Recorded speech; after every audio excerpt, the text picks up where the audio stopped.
guys, just want to welcome everybody to my new YouTube channel. This is Faces by Desiree. Today we will be doing a nice look on our model Mara. We're going to be giving her a daytime glam look. Something that you can wear every day, take good selfies in, have a good time, step out feeling fine like wine. So if you want to see how we achieve this look, please feel free to keep watching our video.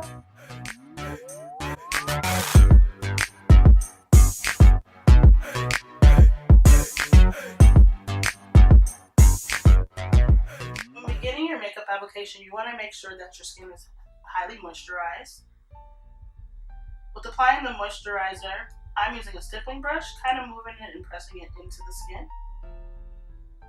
And you want to make sure that you cover the full face and even areas that you wouldn't think your makeup touches.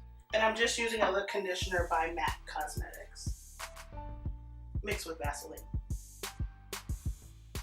So now you want to prime the skin. I'm using the Becca Ever Matte Porefecting Primer. I really like this primer because it's mattifying. It adds a cooling effect to the skin, so it kind of draws the skin and the pores closed. I'm going in with an eye cream. So again, you really want to make sure that the skin is nice and hydrated before you apply any makeup products. Okay, so now we're going to go into the foundation. You want to make sure that the foundation color matches.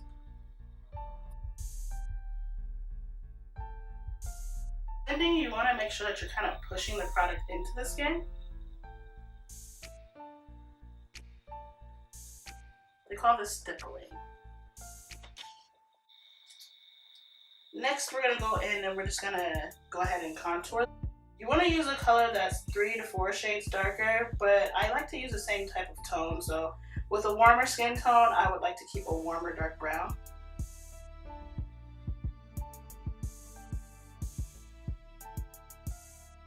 For your highlighting portion, you want to go in with a color that is 2 to 3 shades lighter than the actual skin tone. If you plan on taking a lot of selfies today, definitely contour. For this, I choose to use 2 different brushes. I also use beauty blenders at times, but for today, we'll be hand blending with brushes. This is my favorite part. This is the part that makes me feel like an artist. I blend the dark colors, which are the contouring colors. I like to bring them down. And then the light colors on the forehead, I like to bring it up. Because you want them to kind of meet and get married.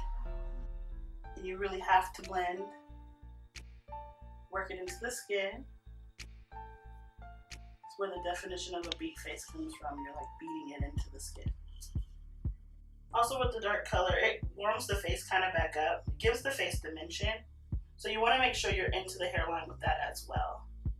Again, blending, blending, blending. You have to blend the colors. Otherwise, they go from Simba to Tony the Tiger. And that's not cute.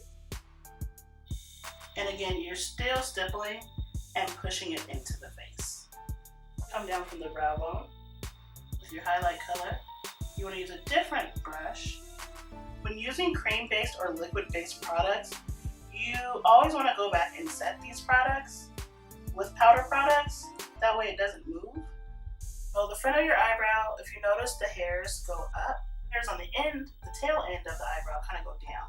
So again, you want to go up to the side, and then you want to go down. So when it comes to the eyebrow, this portion of the eyebrow, the beginning of the eyebrow should be your A. This portion of the eyebrow should be your B. And then this portion of your eyebrow should be your C, the tail end of the eyebrow. And you want to use light strokes. Don't be afraid to mess up. I mess up all the time. So here we go. You blend the product. You don't have to fill them in too dark unless you want a heavier brow. And the product will move through the hairs. When concealing the eyebrow, you want to use a lighter tone for underneath the eyebrow. And a tone that is closest to your skin tone for the top of the brow. And again, anywhere that you may or may not have made a mistake at, concealer, you can come in and clean it up.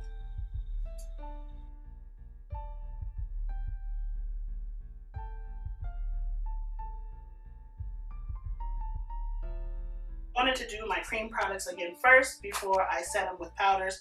If you go back over a powder with the cream, it starts to get muddy and it just looks a mess. Another thing you want to do is you want to make sure you don't have any creases before you set with the powder. Go ahead and look up for me. You see here on her eye, where her eye has been closed, there's a lot of creases here. So you want to make sure that you properly blend that out. And don't be afraid to get up in there again. If you need to pull the skin, pull the skin.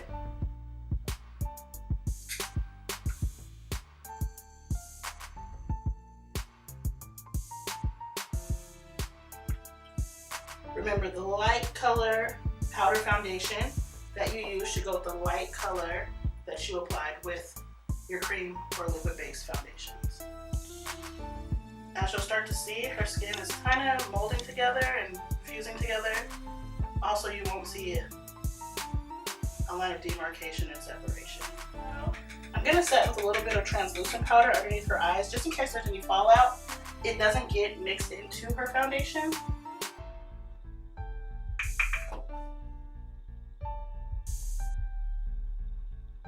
This is also a technique that they use called baking when you want to set certain areas. It's looking a little Casper, but it'll be okay. I'm going to go in and just do a couple other areas, such as underneath the contour line. I want to make it a little bit more defined. Chin. We're going all out today. We're full out glam. But not too glam. It's still the daytime.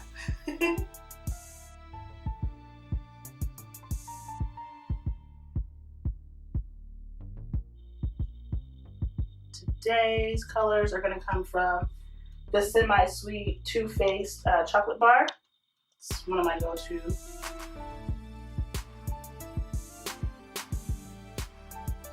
As you see, it's just giving the eyes some depth and definition.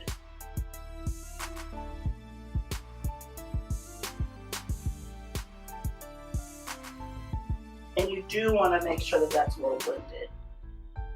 If you have any creasing on the eyelid, feel free to just go ahead and take your finger and lightly blend those out. I love your eye shape. I need this eye shape. Basically, what a classic eye entails is having a color that is a lighter color here, a medium shade color here, and a darker color on the outer V. We'll also be taking a light color into the highlight of the eyebrow bone as well. And for the actual eyelid, I am applying with a more concentrated brush to apply the product.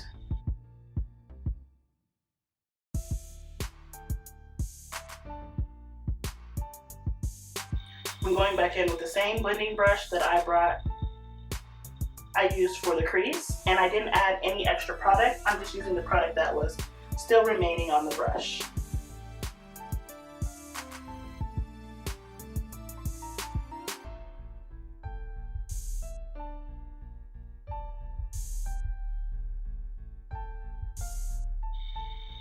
I want to pull this dark color that I used on the outer V to give the crease a little bit more definition. With eyeshadow, for the best color payoff, what you want to do is you want to build it up. You don't want to go in too heavy. You want to work your way up to something that would be maybe heavier if that's the look that you're going for.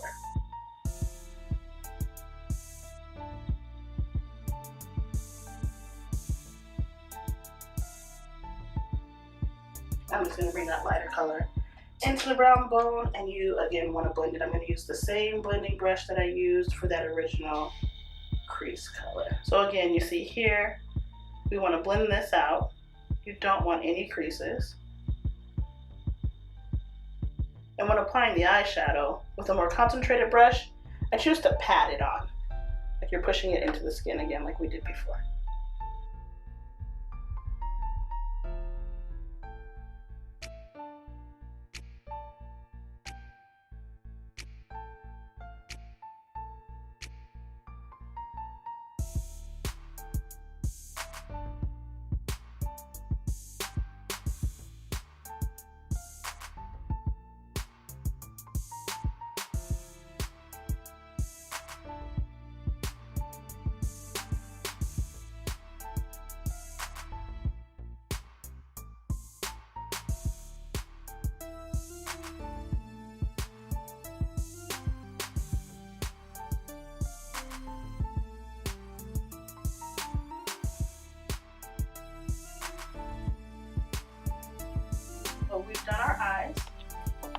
eyes are starting to water, the reason you notice on her face, the reason why I use that product in her eyes, you notice that it's not a black line that's coming down her face. It's just the tears.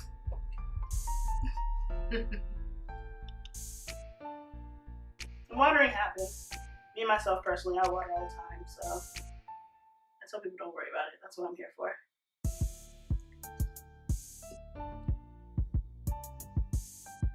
And you'll notice again, the makeup wasn't compromised even by the tears shed in the makeup.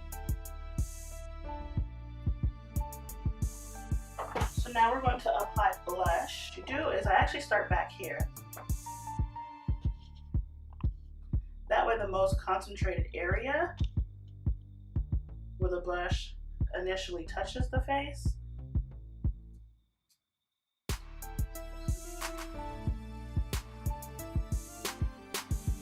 I like to bring the blush color into the eye to give it more of a complete look.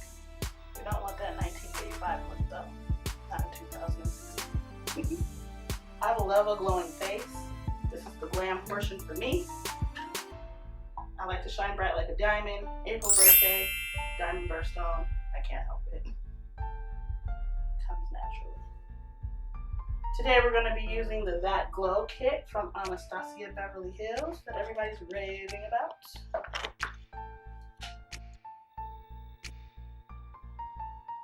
Every bit of this glow. I like to use every bit of it on the brush.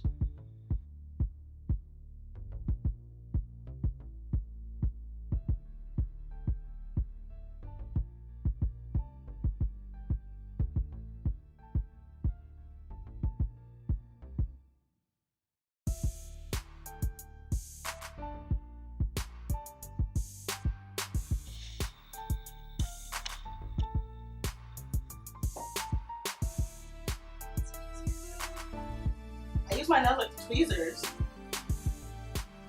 So like when I'm putting on lashes, it's like boop, boop, boop.